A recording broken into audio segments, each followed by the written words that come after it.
Assalamualaikum warahmatullahi wabarakatuh. Waalaikumsalam warahmatullahi wabarakatuh. Pertama-tama saya mengucapkan terima kasih kepada Bapak Fakih ya, karena sudah meluangkan waktunya sehingga nanti saya bisa belajar lebih banyak lagi ya. Nah, jadi hari ini saya akan melakukan kegiatan wawancara terkait pengambilan keputusan dengan mempertimbangkan nilai-nilai kebajikan sebagai seorang pemimpin.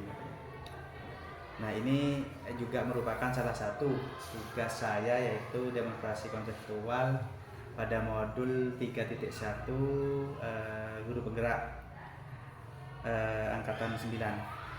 Mohon maaf mengganggu waktunya Pak ya. Jadi saya menemui Bapak ini ingin menanyakan pengalaman Bapak terkait dengan sebagai pemimpin di sekolah ini dalam hal mengambil sebuah keputusan seperti itu. Pertanyaannya yaitu, apakah Bapak selama ini pernah mengambil suatu keputusan Bapak? Assalamualaikum warahmatullahi wabarakatuh.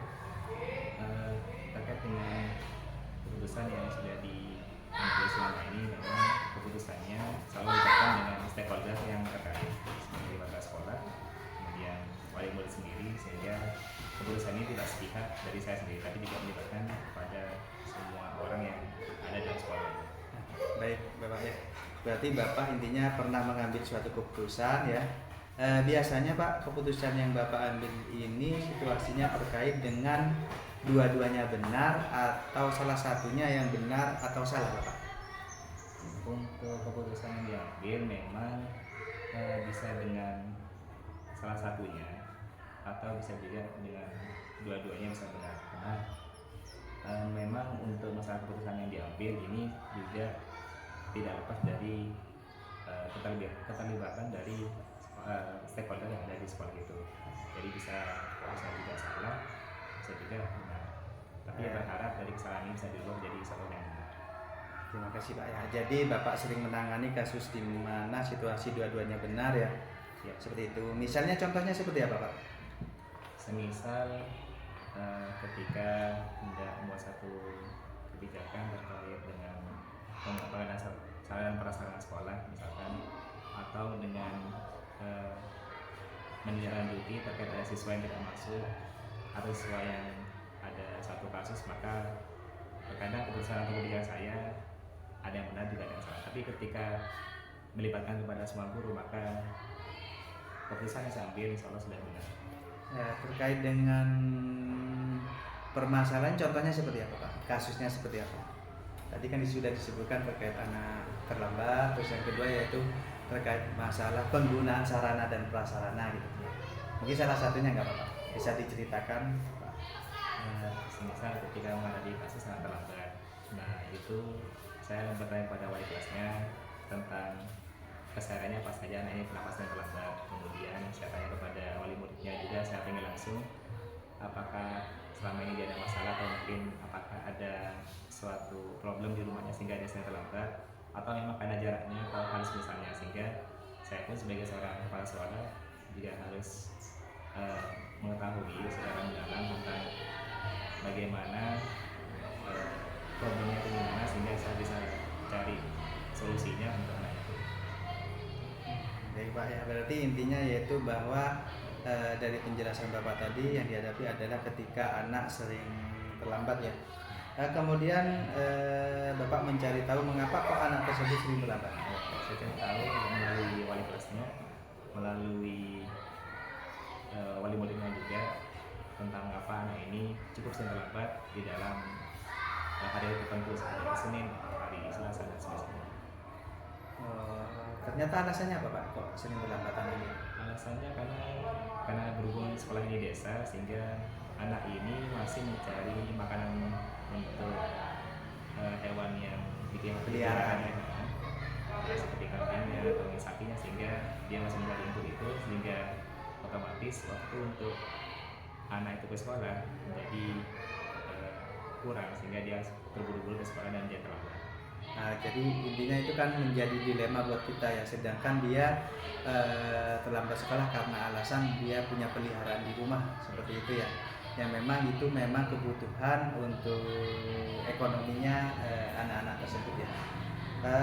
Jadi terus Bapak selain berkoordinasi dengan orang tuanya, Bapak berkoordinasi dengan siapa saja Bapak terkait kasus anak yang terlambat ini? Koordinasinya tentunya tidak hanya dengan wali muridnya, tapi juga tetangga dari si anak tersebut. Jadi apakah orang tuanya itu cukup aktif atau cukup dekat dengan anak itu, sehingga ketika orang tuanya mungkin tidak bisa membantu, maka saya bisa dari tetangganya ataupun dari teman-temannya yang sering bermain dengan anak tersebut. Pak, apa namanya?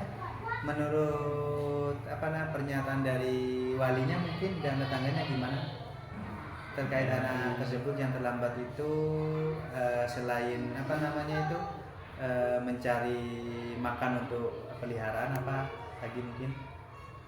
Mungkin karena anak ini bisa dibilang sering bermain, sehingga selesai dia mengerjakan tugasnya untuk orang tuanya mencari pakan rumput untuk ternak yang dia miliki, ternyata anak ini juga masih main-main dulu, sehingga dia mungkin masih main di sawah, mungkin dia masih main apa, sehingga anak ini nggak langsung segera ke sekolah, tidak segera membeli sarapan, sehingga masih bermain-main seperti itu.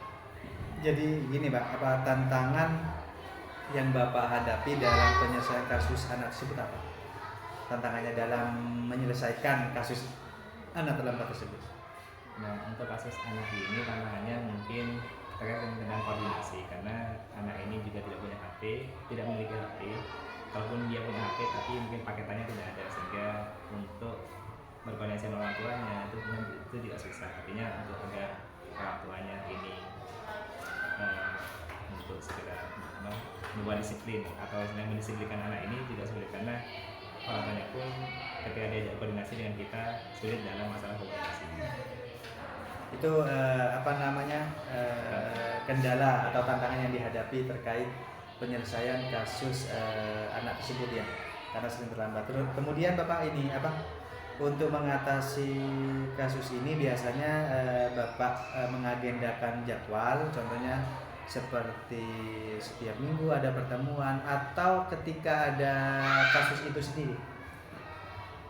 Untuk mengagendakan tentang pertemuan dengan anak tersebut atau dengan orang tuanya sendiri, ini memang ada agenda yang kami buat, yaitu harapannya dengan rutinitas yang kami lakukan mungkin sepekan sekali atau mungkin 2 minggu sekali, sehingga kami berharap anak ini bisa kembali disiplin, kembali tepat waktu dan tidak terlambat lagi. Ya berarti intinya ada koordinasi lah dengan guru, wali kelas atau BK ya Pak, gitu. Berarti untuk penyelesaian ini yaitu Bapak melakukan koordinasi dengan guru-guru dan wali kelas juga, dan juga berdiskusi dengan BK bagaimana penyelesaian permasalahan jika ada kasus yang muncul dalam 1 minggu terakhir, seperti itu Pak ya. Jadi untuk mengatasi yang Bapak sebutkan tadi seperti anak sering terlambat, apa saja yang bisa mendukung dari pengambilan keputusan Bapak selain dari tadi berkomunikasi dengan wali murid yang dapat membantu pengambilan keputusan Bapak? Maksudnya yaitu yang selain wali murid lah, siapa yang bisa membantu mungkin untuk menyelesaikan ini? Menurut saya selain dari wali murid yang juga harus berperan aktif, itu juga harus ada sinergi dengan teman-temannya dan juga tetangganya sendiri.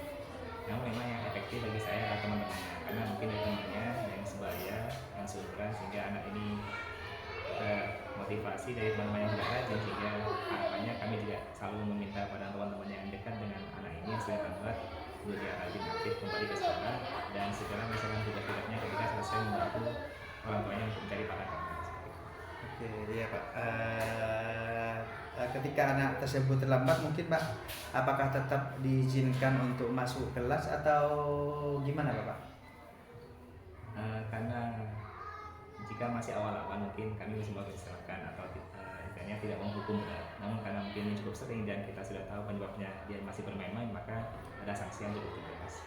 Namun sanksi di sini tidak sampai kepada mengeluarkan atau memberhentikan atau men-DO siswa ini, tapi kita hanya ingin ada efek jerah sehingga anak ini kembali aktif ke sekolah dan tidak terlambat lagi. Ya Pak, menurut Bapak keputusan yang Bapak ambil ini bertentangan dengan etika atau kode etik Bapak? Ketika kebijakan untuk hukum anaknya, Iya. Adapun bagi saya pribadi itu tidak melanggar etika, karena bagi saya suatu pendisiplinan itu penting bagi seorang siswa ketika siswa bermasalah, dan ketika siswa bermasalah otomatis perlu ada yang jelas, sehingga perlu disiplinkan seperti itu, dan tidak ada unsur untuk menyakiti secara fisik, tidak ada, karena sanksi yang kami buat adalah sanksi sekedar agar anak ini kembali rajin ke sekolah dan sehingga tidak lagi terlambat ke sekolah. Iya, Bro. Dari langkah-langkah tersebut mungkin pelajaran apa yang bisa diambil dari